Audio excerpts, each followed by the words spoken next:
Hi everyone, I'm Max, Hello, I'm Julian.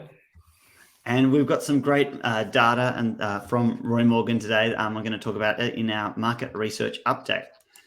In the next research that we have is from our in conjunction with our partners at NIA, formerly Uber Media, Media. Yep, is the capital city CBD movement. that's right. So Roy Morgan does work with Near now on these figures, and they really track sort of how many people are coming into the CBDs of all the cities. And as you can see there, we've tracked it since the pandemic began.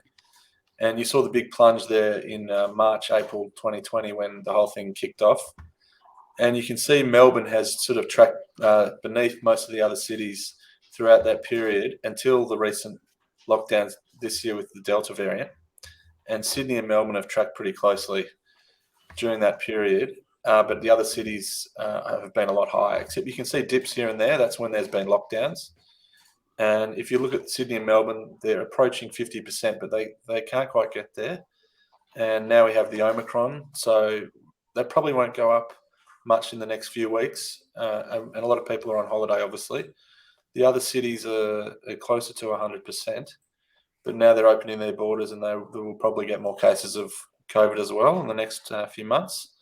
So it will be interesting to see how that affects this data on tracking how many, what percentage of people are coming back. That's what the numbers there are. The And, 98% it excludes people who live in the city. That's correct. That's right. It excludes people who live in the city. It just tracks people coming in from outside the city into the CBD areas. And if you look in the middle of the chart there, 98%, that's Adelaide. And that is the highest. That is a weekly figure. For that week until April 12th, they had 98% levels of people in the city compared to pre-pandemic. That's the highest we've seen. At the moment, they're at 91%. And then you've got Perth, 88%, Brisbane and Hobart, about 75%, and then Melbourne, Sydney at the bottom. So we always keep a close eye on this because this is very important for retailers in the city, particularly at shops in the city, to know what's happening with how many people are in the office and coming in. I mean, we work in the city. We're traveling every day. It's there's a lot of opportunities in the city. That's for sure. But a lot of people are still working from home, particularly in Melbourne and Sydney. And also flexible work is coming in more and more, we see, obviously. And that will be a big factor next year in where these figures go. So Roy Morgan will be keeping a very close eye on this, believe me, because all our clients are interested in this.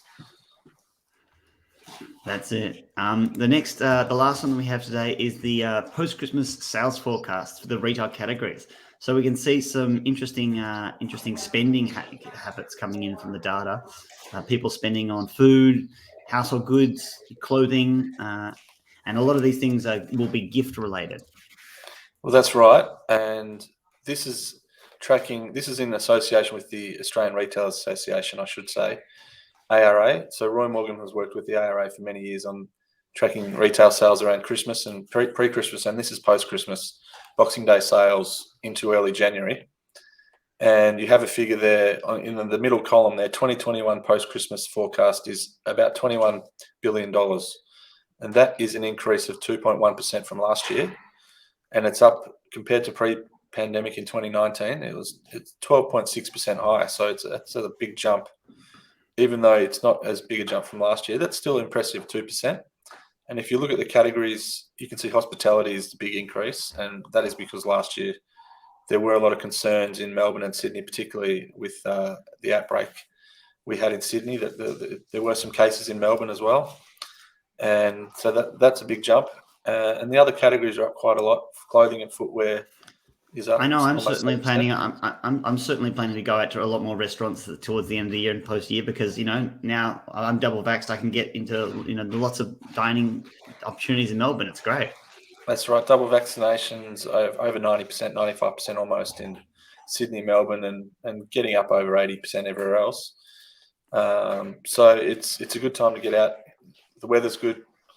Get out and enjoy yourself. And the double vaccination, it does protect you against all the variants. And also people are getting boosters now as well, so it's even better. And I'd say get out there and enjoy it.